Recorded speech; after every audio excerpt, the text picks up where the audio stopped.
simbaha ko ninyo. Wala siya nag-inana, oy kanang nagpaubos gid siya siyang kaugalingon ba kay para kay dili man siya ilansang. Kasi mong tanaw ta ilansang kaha si Jesus kung nailhan siya nga Ginoo siya. Dili. Oh, dili gyud, pero wa man siya nailhan nga Ginoo siya kay wa man siya nagpaila nga Ginoo. Kanang gihambol niya iyang kaugalingon. So sa part sa Ginoo tay, yan ang gibuhat ang kaluwasan. Yan ang gipaula ang iyang dugo para mapasaylo ang atong sala.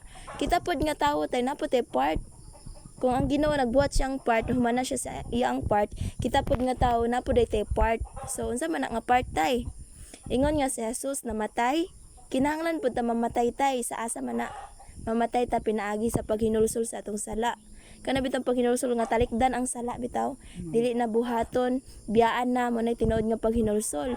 So ingon nga si Jesus, gilubong tay, kinahanglan pud ta ilubong.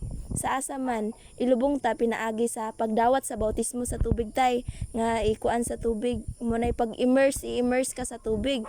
So manaog kuan, manaog lubong. So ingon nga si Jesus na banhaw, kinahanglan pud ta mabanhaw tay.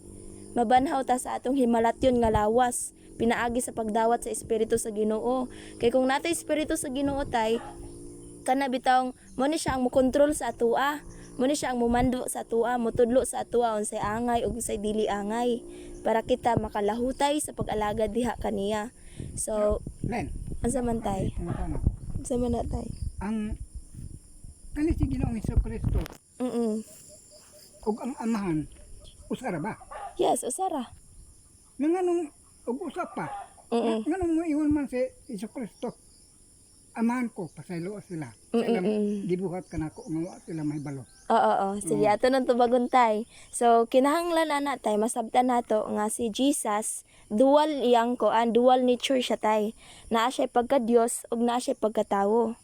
So, ingon nga Dios siya tay, nag-ayo siya mga balatian, nagpasaylo siya mga sala, nagabuhat siya mga milagro. So, ingon nga tao siya tay, gigutom siya, giuhaw siya, kana naa siya kanang kuan bitaw tay, naa siya iya tong pagkatawhanon tay nga nagistorya, nakigistorya sa amahan.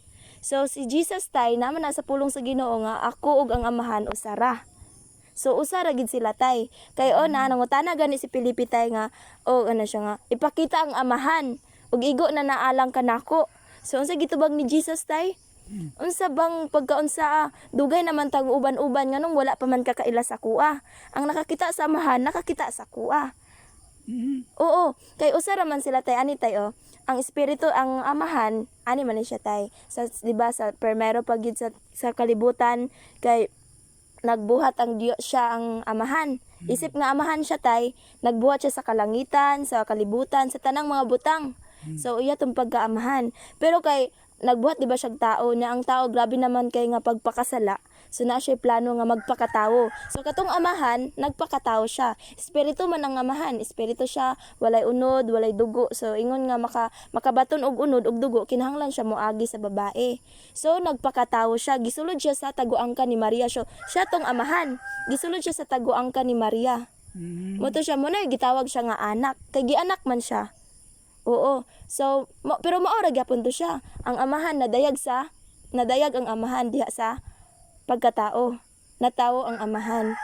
Ang kato mao gani ang pangalan ni Jesus kay but pasabot Emmanuel. God is with us. Naa ang Ginoo kanato. So katong nailawas ang spirit na pares gid sa ako antay kita pila man ta kabok isa. Natay lawas, natay kalag, natay espiritu. So isa ra siya kabok pero tulo. Ang espiritu mo ay nagpuyo sa lawas ni Jesus. Espiritu sa amahan mo to'y Dios. Din kato yung lawas mo to'y tawhanon. Kibali kabahang lang to ba? Nga dito nagpuyo ang amahan. So dual siya tay, duha siya ka nature bitaw. Murag libog kay sabton tay. Mangayo lang kita sa Ginoo og kuantay ka ng kaalam bitaw para ipasabot ka ng atong masabtan nga klaro bitaw sa iyang kuan nindot